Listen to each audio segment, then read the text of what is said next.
And as soon as I hit the magic button, the whole thing transforms.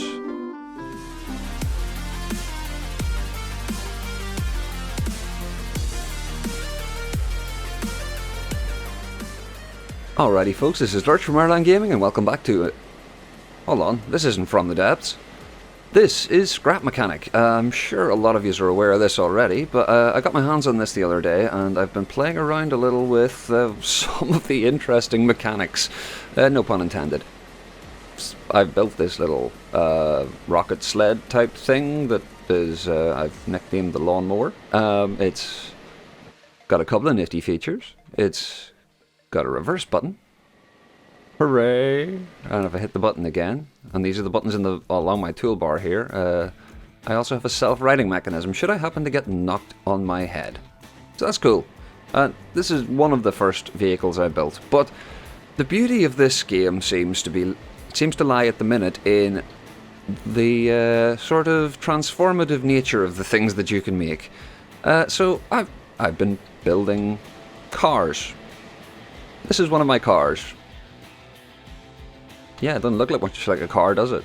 You can see some of the little interesting wiring features in there. I gotta say, this game is incredible in terms of how intuitive it is. I was able to build this particular vehicle, and you'll see what it's made up of very, very shortly. We have this sort of innocent-looking little button down here. What happens if we press the button? Hello. Sorry, it's a bit framey. There is a lot going on in this world. I have another vehicle to show you, and the game's not horribly well optimized yet, so we're a little bit laggy, unfortunately. And I've sort of built to account for that in the future. I'm cutting into separate separate worlds so that I can build stuff in. You can see that fella over there. We'll have a look at him soon. That is why everything is laggy, and you'll see why very shortly. But yeah, this is a boxcar. It's literally a car that turns into a box. Hooray! I'm pretty happy with this. The fact that I could build this in such a short period of time was absolutely incredible. There's all sorts of interesting methods of rotating and attaching blocks together, and yeah, this little rotor block here is absolutely incredible. The things you can do with this, because I can put one of them on there, and then I can have another axis of rotation here and there, and put another one here and stick it there, and now I've got 3 axes of rotation. That's absolutely cool, especially coming from the depths where we're limited to like 1 axis of rotation with only 1 spin block. What you can do with this is mind-boggling. So yeah, this is the boxcar. Let's hop into the boxcar and we'll go over and have a look at the other one.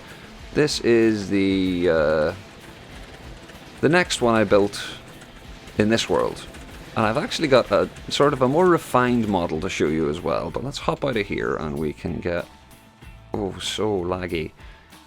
Pop you in there and we can go on. Away you go. Thank you. That's him nice and parked. And now we have another flashy little button.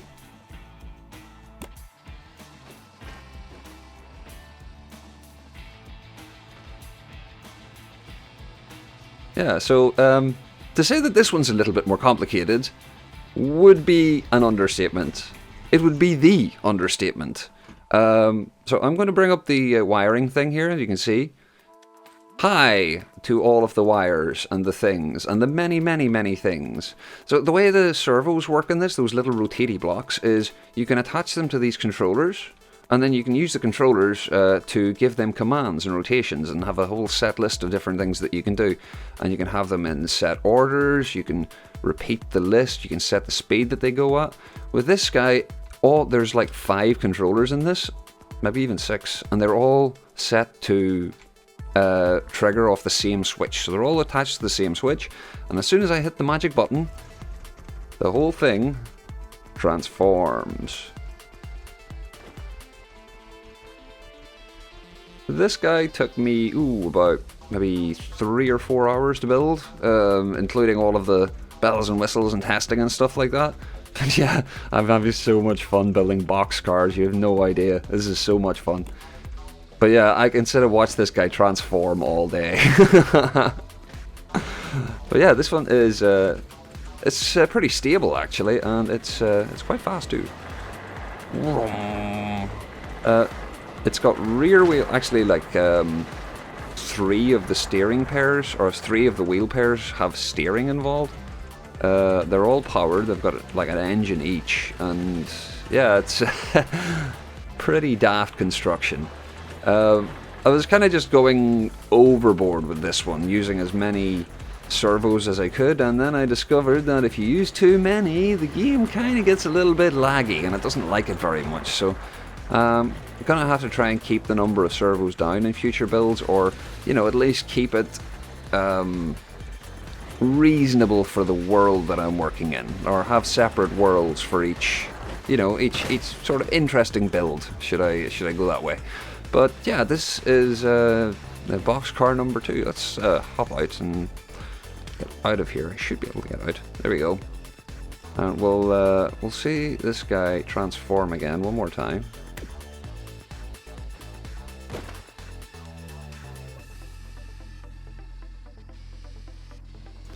Thank you, Mr. Boxcar.